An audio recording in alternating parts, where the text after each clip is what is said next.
उफनती नदी और उसके तेज प्रवाह में बहते मोटे मोटे स्लीपर्स, बेशकीमती लकड़ियां। यकीन मानिए ये किसी पुष्पा टाइप फिल्म का सीन नहीं, कतई नहीं। ये हकीकत है जो फिल्म से ज्यादा भयावह है, ज्यादा डरावनी है।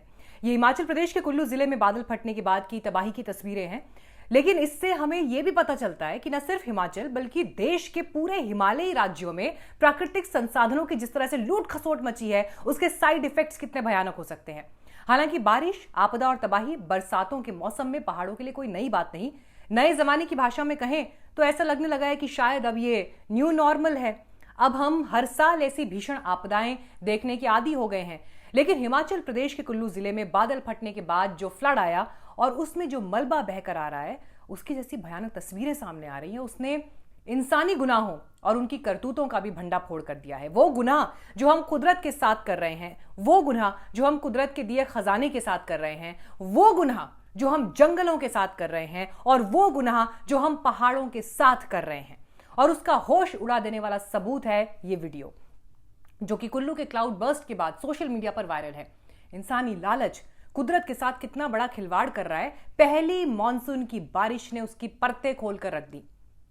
पहाड़ों में जंगलों का जैसा कत्लेआम हो रहा है, उसे भले ही कितना भी ढांपने और छिपाने की कोशिश हो, लेकिन बरसात की पहली बारिश ने उस वन संहार को बुरी तरह से एक्सपोज कर दिया। यह कुदरत का इंसाफ है, जिसे आप नेचुरल जस्टिस भी कह सकते हैं। जरा कल्पना कीजिए, अगर स्मार्टफोन ना होते, सोशल मीडिया ना होता, तो पहाड़ों के साथ, नदियों के साथ, जंगलों के साथ की जा रही बर्बरता का पता क्या इस रूप में चल पाता। ये जो स्लिपर्स अपने तेज प्रवाह में पहाड़ी नदी अपने साथ बहाकर लेकर जा रही है ना, इनके लिए न जाने कितने पेड़ों की बलि दी गई होगी। ये किसी ना किसी ने तो काटे होंगे, चाहे लीगली काटे गए हों या इलीगली काटे गए हों।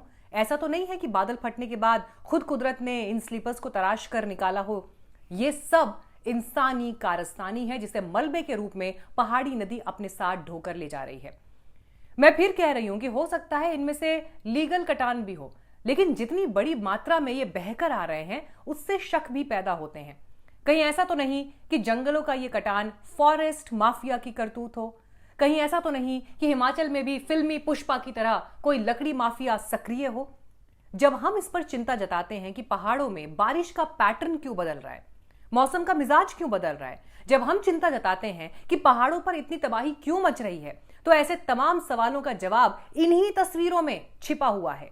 इस तबाही के पीछे तमाम फैक्टर्स हैं, लेकिन पहाड़ों में डिफॉरेस्टेशन यानी जंगलों का सफाया भी एक बड़ा और अहम फैक्टर है। डाउन टू अर्थ की रिपोर्ट बता रही है कि देश के हिमालयी राज्यों में फॉरेस्ट कवर घटने से यहां की इकोलॉजी बहुत डिस्टर्ब हुई है, उसको नुकसान हुआ है, बदलाव आ रहे हैं उसमें।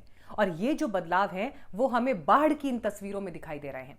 जंगलों के कटान के नुकसान क्या होते हैं, ये तो आम आदमी भी मोटे तौर पर समझता ही है, लेकिन जब आप इसे रिसर्चर के नजरिए से देखेंगे, शोध के रास्ते से समझेंगे, तो ये तस्वीर बहुत डरावनी लगती है।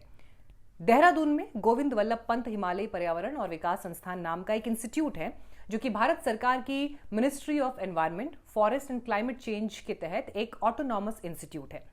यहां पर कुछ साल पहले एक रिसर्च पेपर पब्लिश हुआ, जिसमें यह बताया गया था कि जंगलों के कटान से क्या नुकसान हो रहे हैं। उस पर मोटे तौर पर 3-4 बातें हाईलाइट की गई थी, जो मैं आपको बता रही हूं।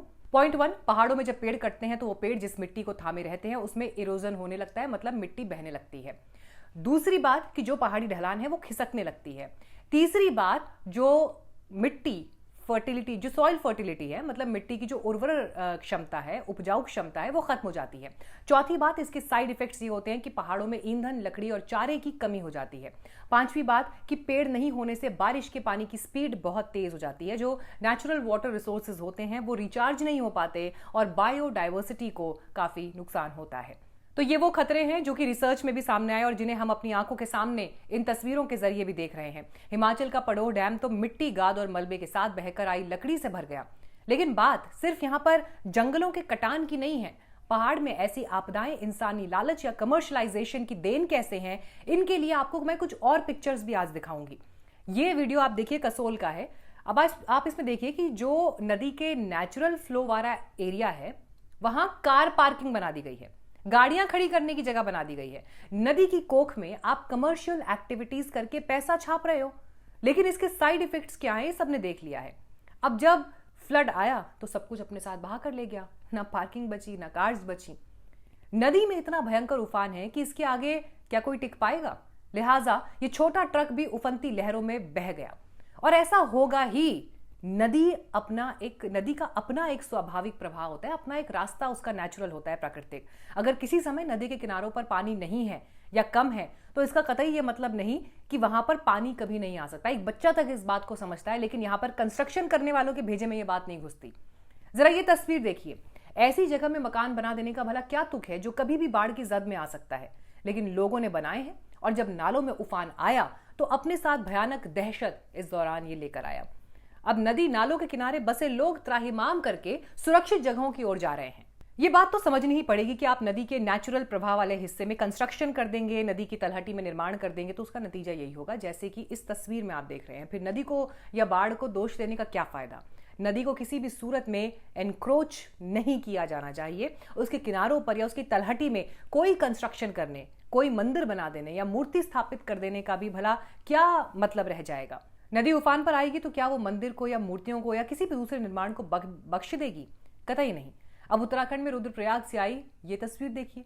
अलकनंदा नदी अपने वेग पर है और उसके किनारे पर स्थापित है भगवान शिव की प्रतिमा जो पूरी तरह से जलमग्न हो गई है। आप नदी का रास्ता रोक दोगे या उसके रास्ते को संकरा कर दोगे तो क्या नदी चुप रह जाएगी? ऐसा नहीं होगा, ऐसा नहीं होता है। कुल्लू और मनाली के बीच व्यास नदी अपना स्वाभाविक रास्ता साल दर साल वापस ले रही है, किनारों को काट रही है। नदी के नेचुरल प्रवाह को बाधित करने की कोई कोशिश नुकसान करेगी ही। ये इसलिए भी मैं कह रही हूं कि ये मैन मेड डिजास्टर ज्यादा है। पहाड़ों में कुदरती आपदाएं तो सदियों से आ रही हैं, लेकिन उससे होने वाले नुकसान और घटनाएं अब बढ़ती ही चली जा रही हैं। केदारनाथ में 2013 में जो आपदा आई थी उससे नुकसान उतना नहीं होता अगर नदी के नेचुरल फ्लो को होटल, दुकानें, रिजॉर्ट, पार्किंग जैसे तमाम तरह के कंस्ट्रक्शन से बाधित ना किया गया होता तो। लेकिन न जाने क्यों हम हर आपदा से सबक क्यों नहीं सीखते। क्या पहाड़ सिर्फ आपदा की एक खबर बनकर ही रह जाएगा?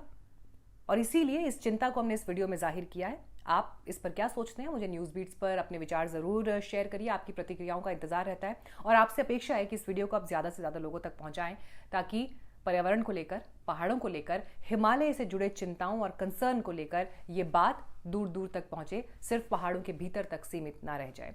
इस वीडियो को देखने के लिए आपका बहुत धन्यवाद। न्यूज़ बीट्स के कंटेंट को प्रमोट जरूर करिए और चैनल अगर अभी तक लाइक नहीं किया है, सब्सक्राइब नहीं किया है तो फौरन करिए। बहुत